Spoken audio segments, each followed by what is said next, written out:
우리가 오늘 읽은 말씀인데요. 한 절 말씀을 함께 읽고 말씀을 나누도록 하겠습니다. 우리 누가복음 5장 10절 말씀을 다 같이 읽고 말씀을 나누겠습니다. 시작.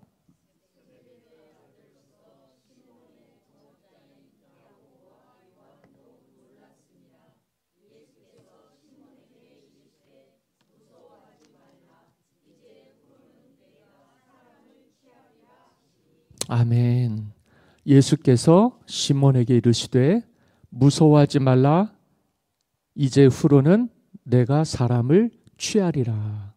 제가 이 사람을 취한다. 이게 무슨 뜻이냐면 사람을 산채로 사로잡는다는 뜻이에요. 그런 뜻이 있어요. 너는 사람을, 영혼을 죽어서 살리고 건지는 사람이 아니라 살아있을 때 살려서 구원하는 사람이 될 것이다. 저는요, 지금까지 거의 96년부터 이 단독 목회, 담임 전도사로 시작을 해서 내년이면 정말 30년째 하나님이 목회의 길을 가게 해주셔갖고 사람들, 영혼들을 그리고 살리고 구원하는 일에 부름받은 줄 알고 그렇게 살았어요. 전심전력해서 그렇게 살았는데 중요한 기준이 있습니다. 사람은요, 살아있을 때 예수님을 영접해야 됩니다. 죽고 나면 하나도 소용이 없어요. 얼마 전에 방송에서 보니까 제주도에 어떤 유명한 이 요리사가 식당을 개업했는데 그 제주도에서 나오는 그 생선들, 해산물들을 제공하는 그런 식당이에요. 그런데 고등어가 제주도산 고등어가 이 공급을 해주는데 여러분 아시겠지만 고등어는요 잡으면은요 바로 죽어요. 그런데 얘네들은 생물이에요. 살아있어요. 난 그렇게 가지고 오는 게 참 대단하다고 생각합니다. 물론 사람들한테 아주 싱싱한 활어를 제공해서 대접해야 되겠다고 하는 주인의 마음이겠죠. 우리나라 사람들은 싱싱한 걸 좋아하니까. 물론 유럽이나 저 서양 사람들은 이 싱싱한 그런 것보다는 숙성한 걸 좋아해요. 숙성해서 하는 거를 생선도 고기도 그런 종류들을 좋아합니다만 우리는 문화가 다른 것 같아요. 나는 그게 좋습니다. 솔직히 말하면 활어가 좋아요. 싱싱한 게 좋아요. 그런데 오늘 여기 이 베드로 사람들이 부를 때는 시몬이라고 불렀는데 누가는 그 시몬에 대해서 예수님이 첫 번째로 제자 삼으신 사람이라고 오늘 이 성경에서 소개하고 있습니다. 5장 1절에서 11절 오늘 우리에게 나타내져 있는 본문은 예수님께서 광야에서 40일 동안 금식을 하시고 마귀의 시험을 3차례나 받으셨는데 다 이기시고 마귀를 물리치시고 하늘에서 성령이 비둘기같이 임했어요. 세례 요한에게 세례를 받았고 성령의 세례를 주님이 받으셨어요. 그리고 우리가 익히 알듯이 우리는 두 가지 세례, 물 세례와 성령 세례를 받아야만 하나님의 나라에 들어갈 수가 있습니다. 예수님이 이렇게 하늘에서 성령이 비둘기같이 임하시면서 하나님의 일을 시작하셨는데 이 세상에서요. 본인의 위치에서 하나님의 일을 영화롭게 하기 위해서 이 땅에서 사셨는데 혼자 하지 않았어요. 그래서 동역하는 제자들을 부르셨어요. 그래서 이 누가복음에는 이렇게 제자를 부르시는 일들을 소개하고 있습니다. 1절입니다. 2절까지 다 같이 읽습니다. 시작.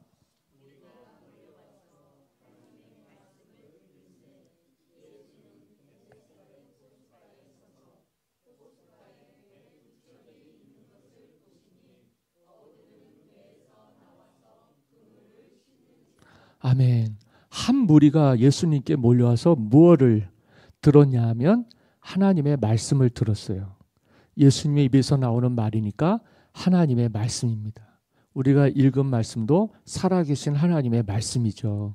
이 말씀을 듣는 자가 복이 있는 줄 믿습니다. 복음서에는 마태도, 마가도, 누가도, 요한도 마찬가지지만 예수님의 사역의 특징을 첫 번째 말씀 사역에 두고 있어요.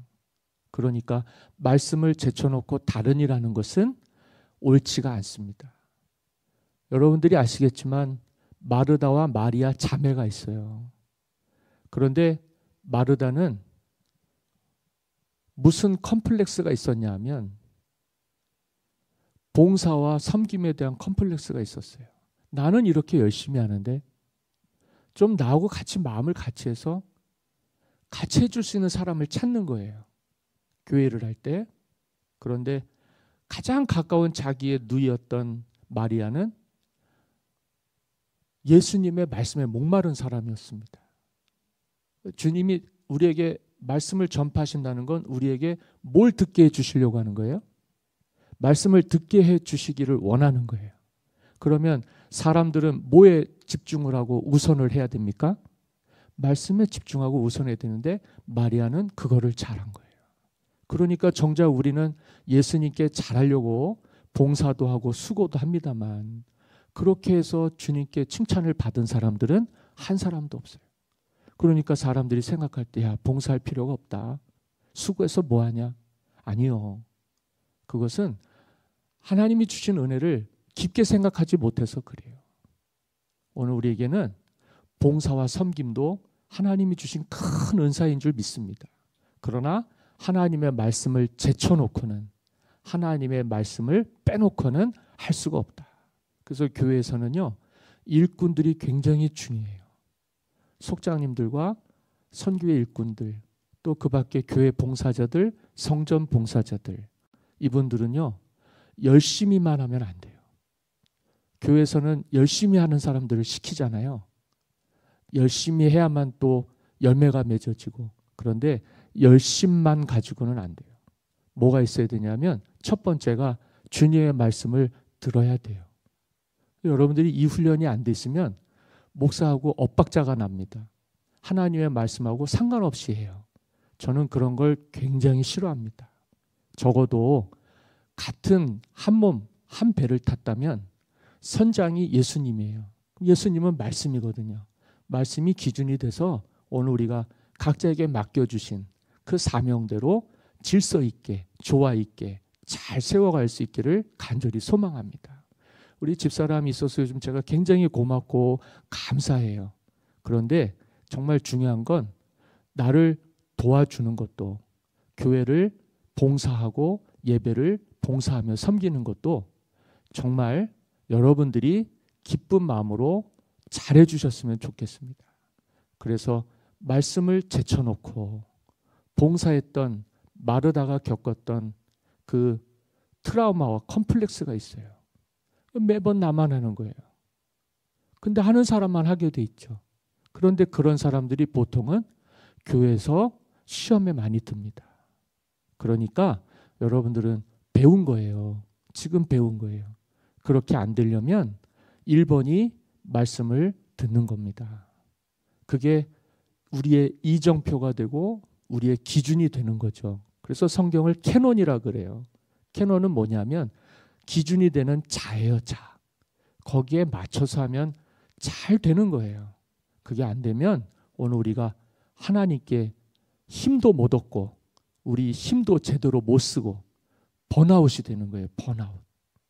그게 굉장히 어려운 일이긴 하지만 우리 비전 패밀리는 그래도 거의 이해를 다 하시고 잘 협조를 해주시고 계시는데 이게 우리에게 하루 이틀의 여정이 아니기 때문에 우리의 평생의 장기적인 여정이기 때문에 여러분들에게 힘이 되어 주시고 능력이 되어 주시는 하나님의 은혜가 함께 하시기를 간절히 소망합니다.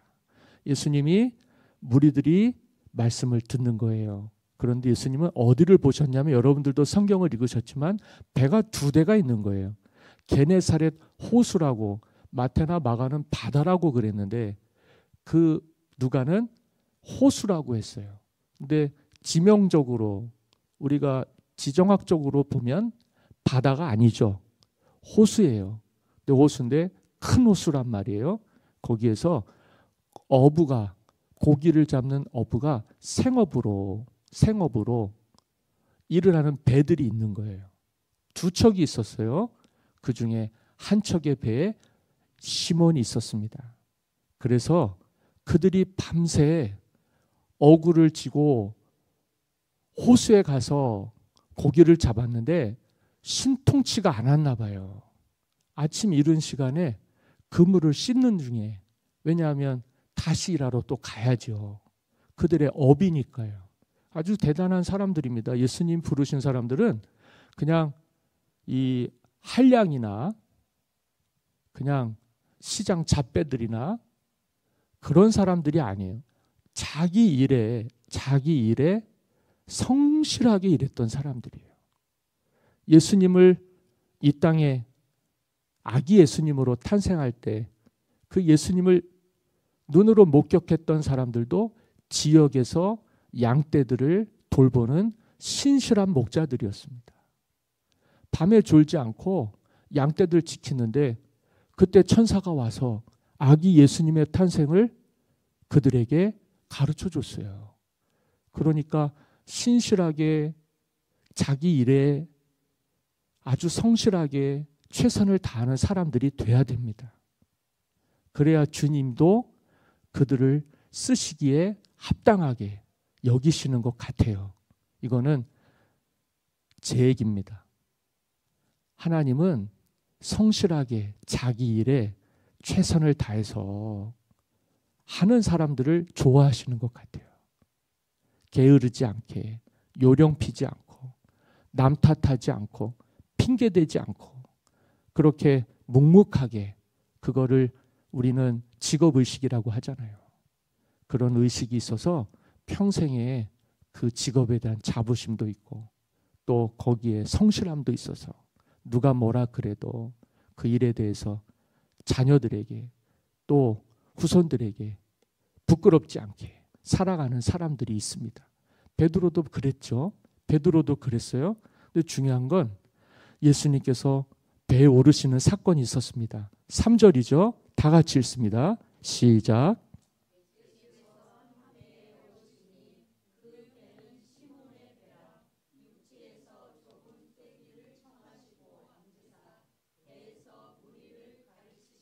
아멘.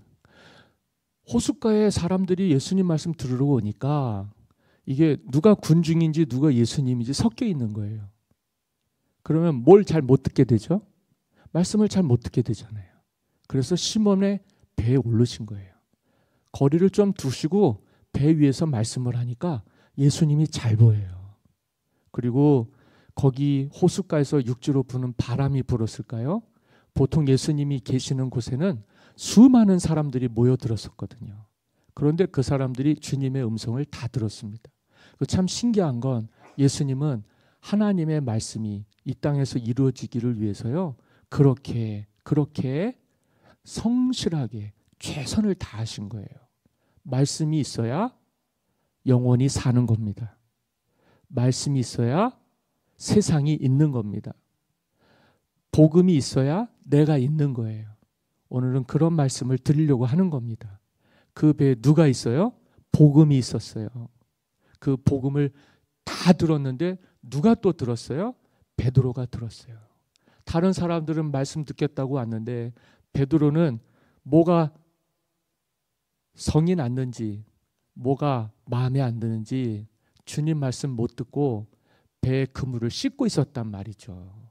그런데 그 배에 오르시니까 이 배의 주인이었던 시몬이 잘 선생님이라고 해서 말씀을 전하시는 것을 듣게 되는 거예요. 듣게 되는 거예요. 들으면서 이렇게 주님이 말씀하셨습니다. 4절입니다. 오늘 좀 성가시죠? 4절 말씀을 다 같이 읽겠습니다. 시작.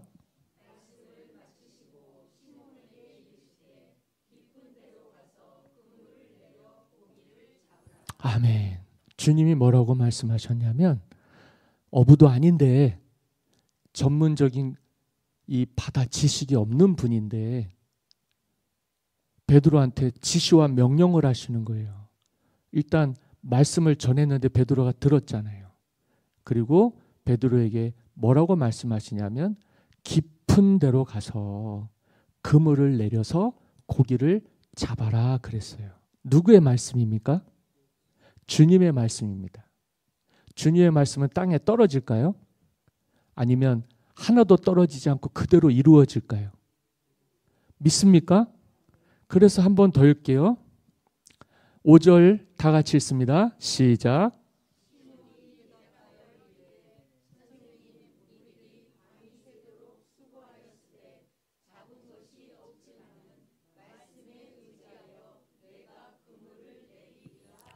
아멘.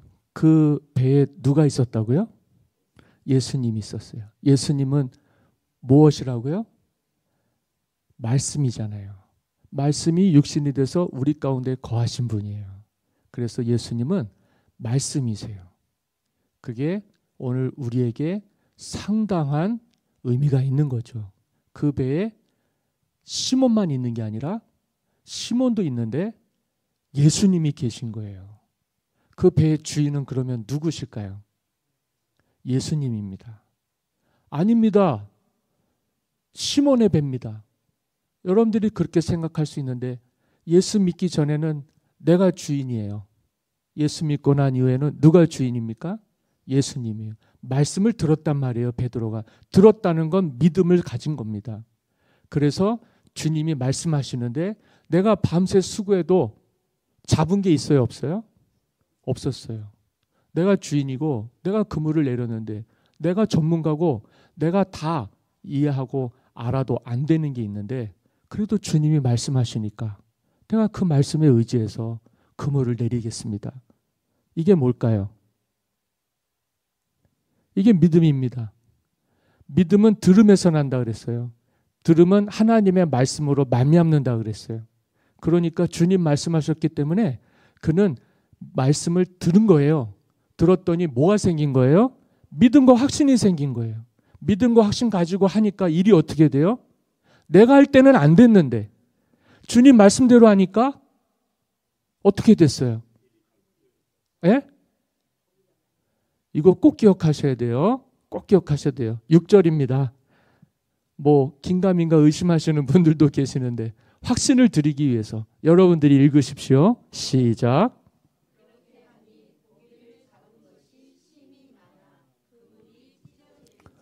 아이고, 많이 잡혀도 적당히 잡혀야 되는데 너무 많이 잡혀갖고 그물이 어떻게 돼요? 찢어지게 되는 거예요. 배가 몇 대가 있었다 그랬죠? 2대요. 그래서 옆에 있는 동료들을 불렀단 말이에요. 그래가지고 겨우 고기를 2배에 채웠어요. 할렐루야. 누가 해야 됩니까? 누가 해야 됩니까? 내가 해야 됩니까? 예수님이 해야 됩니까? 믿으십니까? 여러분들은 그렇게 될 줄 믿습니다. 말씀을 들었단 말이에요. 그게 얼마나 중요한지 몰라요. 내가 주인일 때는 말씀을 못 들어요. 그런데 주님이 그 배의 주인이 되시면서 주님은 손님이 아니라 주인이 되시면서 베드로는 주님을 높였어요. 그리고 자기를 낮췄어요. 제가 하는 말인데 여러분 못 믿으실까 봐 이 얘기를 하겠습니다. 8절이죠. 다 같이 읽습니다. 시작.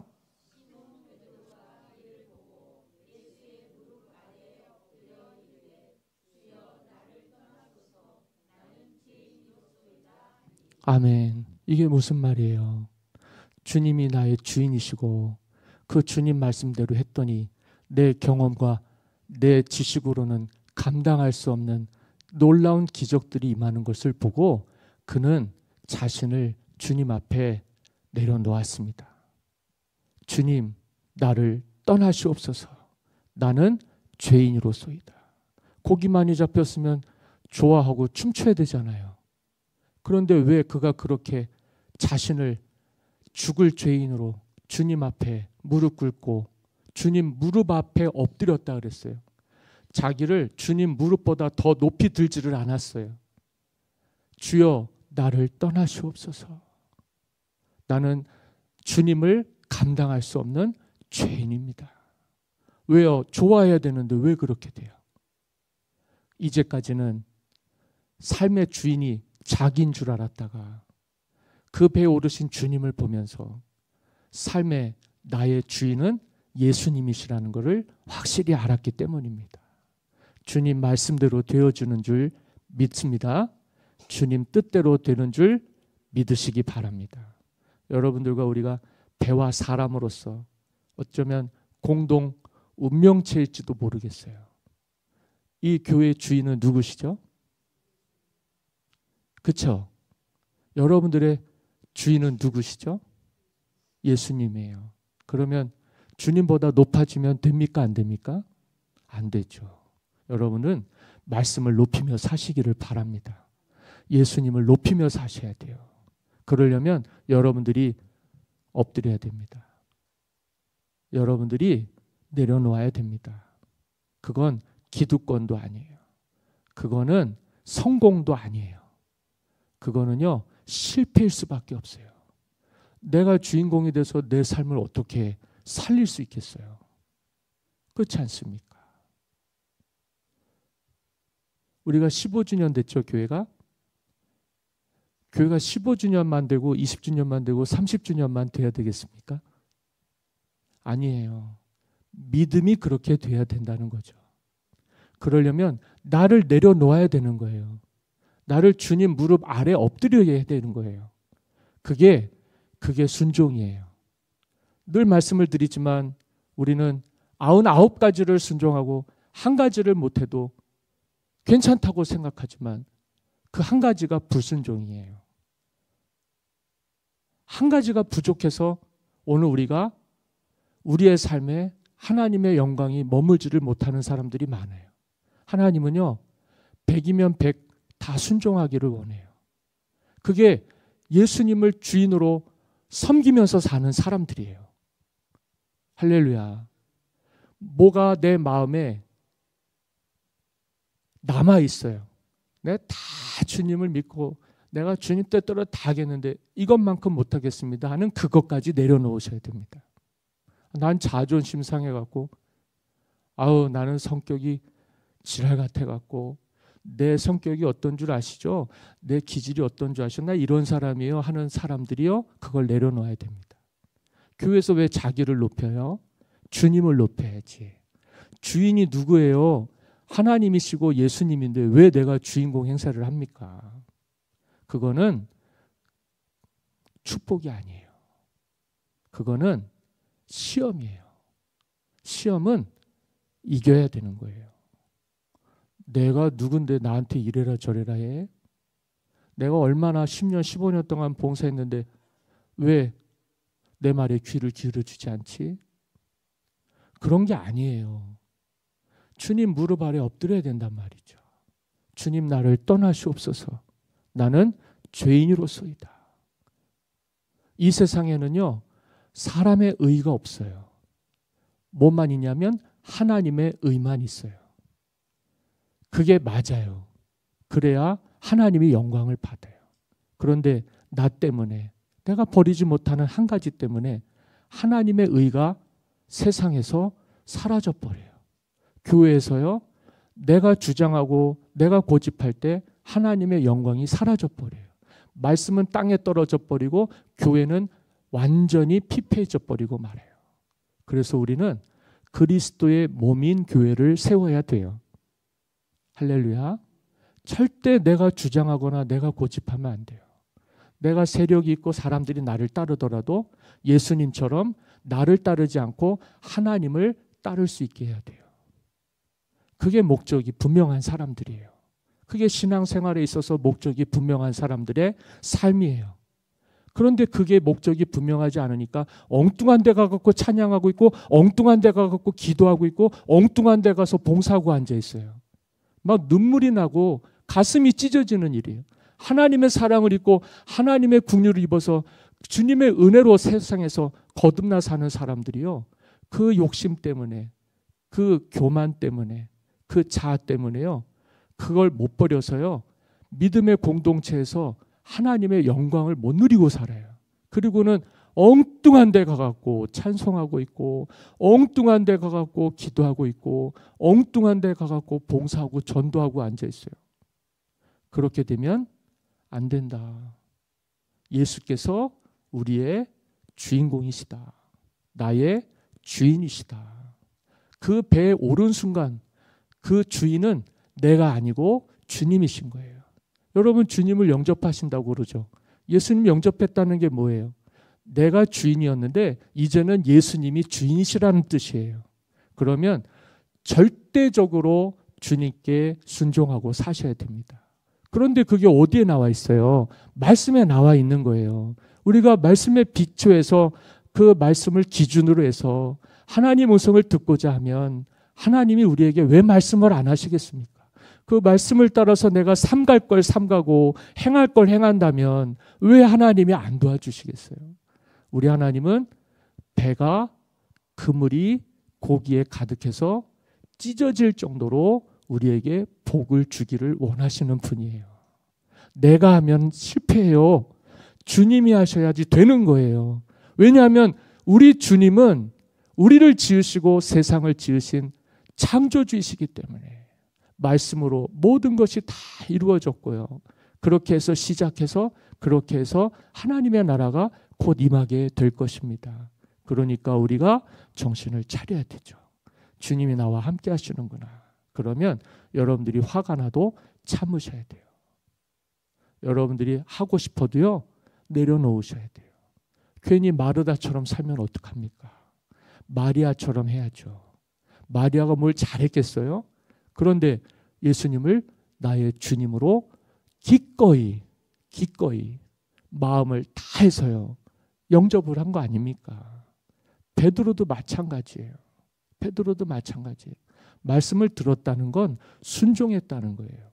그래서 어떻게 했어요? 내가 했을 때는 안 됐는데 선생님, 주님 말씀하시니까 내가 가서 그대로 하겠습니다. 이게 뭐가 어려워요? 어려워요? 쉬워요?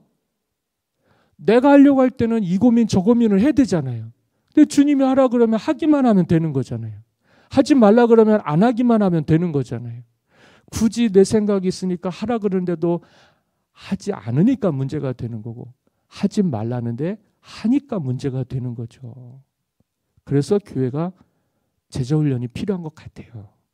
여러분들이 어쨌든 오늘 우리가 이 말씀을 들을 때 주님께서 우리의 배에 오르시듯이 우리에게 찾아오십니다. 그러니까 그 주님을 영접하시기를 바라요. 그리고 영접했다는 건 나를 내려놓는 거예요. 어디까지요? 예수님 무릎 아래까지. 그게 복종이에요. 그게 순종이에요. 그렇게 되면 내가 할 때는 안 돼요. 그런데 주님 말씀대로 하면 다 되는 거예요. 여러분, 실패하며 사시지 마십시오. 후회하며 사시지 마십시오. 나중에 다들 무덤에 들어갈 텐데 그때 마지막에 이렇게 할 걸, 그런 많은 사람들을 봤어요. 후회하며 살지 마시고 하나님께 영광 돌리며 사시기를 바랍니다. 나이가 들면 좀 어떻고 병이 있으면 좀 어때요? 하나님이 나와 함께 하시면 안 되는 일이 없을 줄 믿습니다. 다 될 텐데요, 뭐. 구원받는데 뭐가 문제가 되겠어요? 그러니까 그냥 막 억지로 믿음 생활하는 것처럼 인상 쓰지 마시고 뭐가 내 뜻대로 안 되는 것처럼 화내지 마세요. 우리 권사님들, 집사님들 오늘 화내고 성질 부리고 막 내 멋대로 하고 하는 거 할 거예요? 안 할 거예요? 진짜로요? 진짜로요?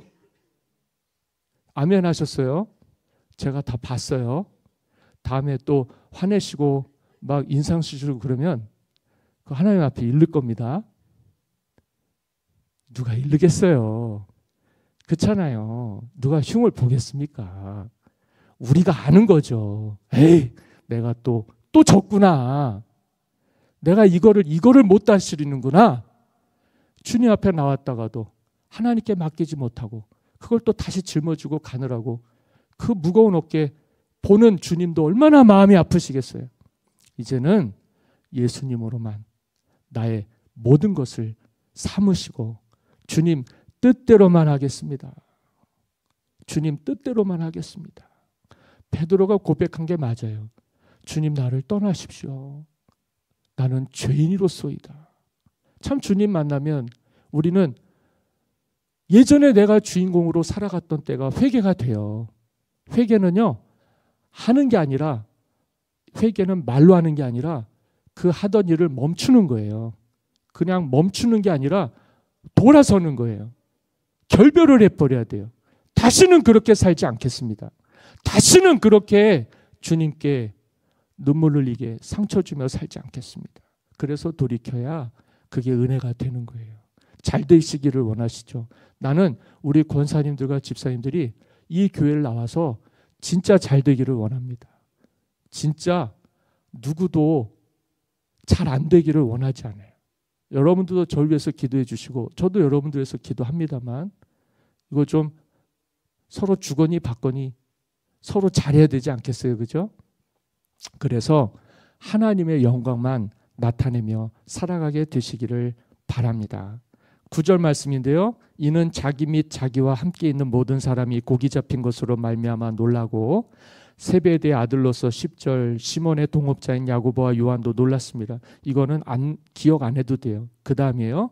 예수께서 시몬에게 이르시되 무서워하지 말라. 이제후로는 내가 사람을 취하리라. 할렐루야. 너는 이제 죽은 고기 잡는 어부가 아니야. 너는 사람을 산채로 살려낼 사람이야. 여러분 죽은 다음에는 소용이 없어요. 언제 구원해야 돼요? 살아있을 때요. 살아있을 때요. 난 살려내는 게 은혜라고 생각합니다.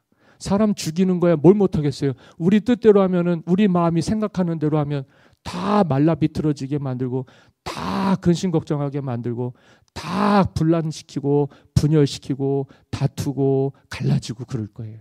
그런데 우리는 뭘 해야 되냐면 살려서 건져내는 일을 해야 되는 거죠.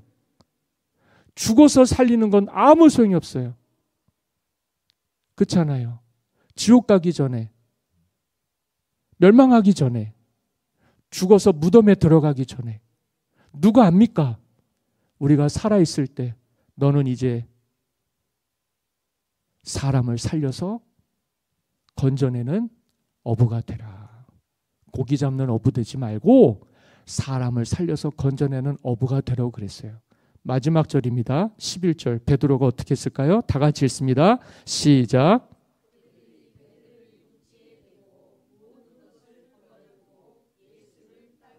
아멘. 맞습니다. 주님, 나 이제 고기 잡고 죽은 고기 잡아서 잡히지도 않고 잡힐 때는 좋은데 안 잡힐 때는 또 스트레스 받고 이런 거에 염려하며 살지 않고 나는 주님을 따르겠습니다. 그래서 베드로가 1호 제자가 됐어요.